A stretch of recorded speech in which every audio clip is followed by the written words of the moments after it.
The Raven by Edgar Allan Poe.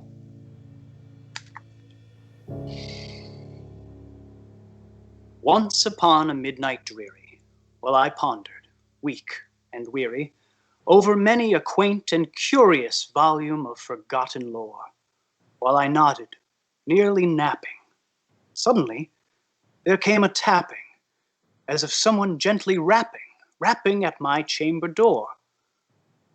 "'Tis some visitor," I muttered, tapping at my chamber door. Only this, and nothing more. Distinctly I remember it was in the bleak December, and each separate dying ember wrought its ghost upon the floor. Eagerly I wished the morrow. Vainly I had sought to borrow from my books surcease of sorrow. Sorrow for the lost Lenore, for the rare and radiant maiden whom the angels named Lenore, nameless here forevermore. And the silken, sad, uncertain rustling of each purple curtain thrilled me, filled me with fantastic terrors never felt before, so that now, to still the beating of my heart, I stood repeating, "'Tis some visitor entreating entrance at my chamber door, some late visitor entreating entrance at my chamber door. This is it, and nothing more." Presently my soul grew stronger, hesitating, then no longer. "Sir," said I, "Madam, truly your forgiveness I implore, but the fact is I was napping, and so gently you came rapping, and so faintly you came tapping at my chamber door, that I scarce was sure I heard you. Here I opened wide the door. Darkness there, and nothing more. Deep into that darkness peering, long I stood there, wondering, fearing, doubting, dreaming dreams no mortal ever dared to dream before. But the silence was unbroken, and the stillness gave no token. And the only word there spoken was the whispered word, "Lenore?" This I whispered, and an echo murmured back the word, "Lenore." Merely this, and nothing more. Back into the chamber turning, all my soul within me burning, soon again I heard a tapping, somewhat louder than before. "Surely," said I, "surely that is something at my window lattice.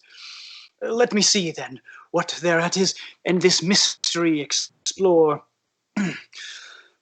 Let my heart be still a moment, and this mystery explore. 'Tis the wind, and nothing more."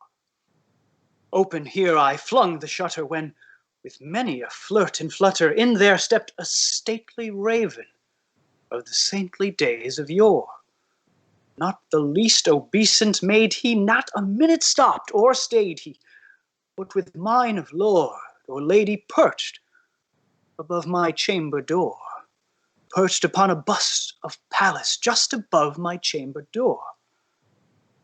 Perched, sat, and nothing more.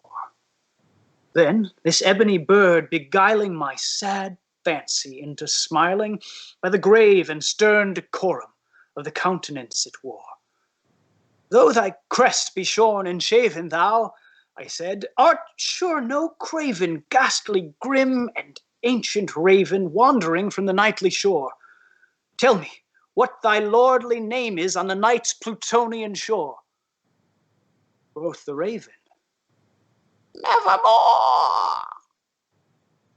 Much I marveled this ungainly fowl to hear discourse so plainly, though its answer little meaning, little relevancy bore.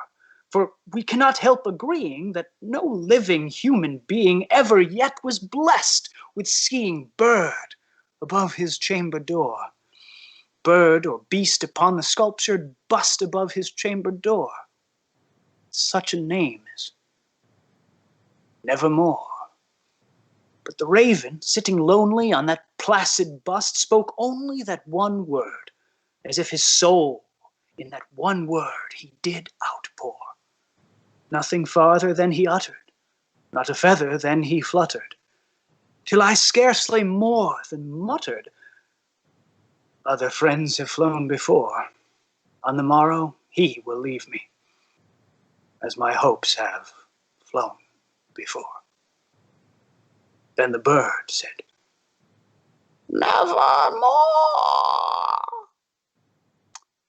Startled at the stillness broken by reply so aptly spoken, doubtless, said I, what it utters is its only stock and store, caught from some unhappy master, whom unmerciful disaster followed fast and followed faster, till his songs one burden bore, till the dirges of his hope that melancholy burden bore of never, nevermore.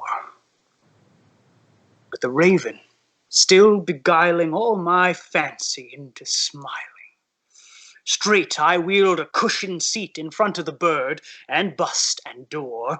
Then upon the velvet sinking, I betook myself to linking fancy unto fancy, thinking what this ominous bird of yore, what this grim, ungainly, ghastly, gaunt and ominous bird of yore meant in croaking nevermore. This I sat, engaged in guessing, but no syllable expressing to the fowl whose fiery eyes now burned into my bosom's core. This and more I sat divining, with my head at ease reclining on the cushion's velvet lining that the lamplight gloated o'er, but whose velvet violet lining the lamplight gloating o'er. She shall press, ah, nevermore. Then methought the air grew denser, perfumed from an unseen censer swung by seraphim whose footfalls tinkled on the tufted floor.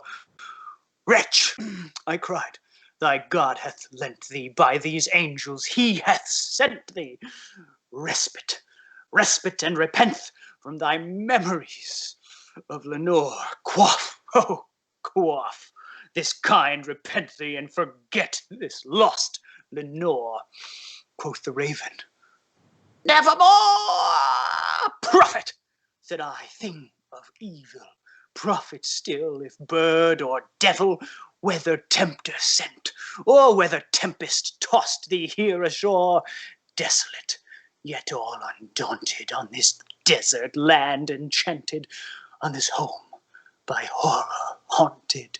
Tell me truly, I implore, is this balm in Gilead? Is there balm in Gilead? Tell me,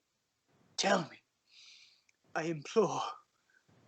Quoth the raven, nevermore.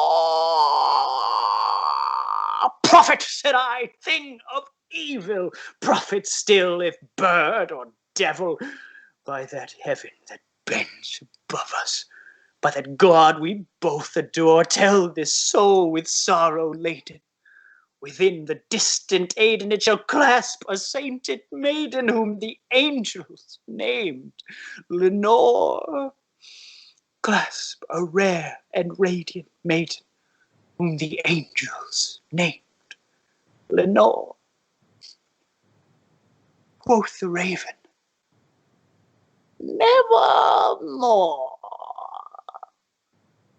Be that word our sign of parting, bird or fiend.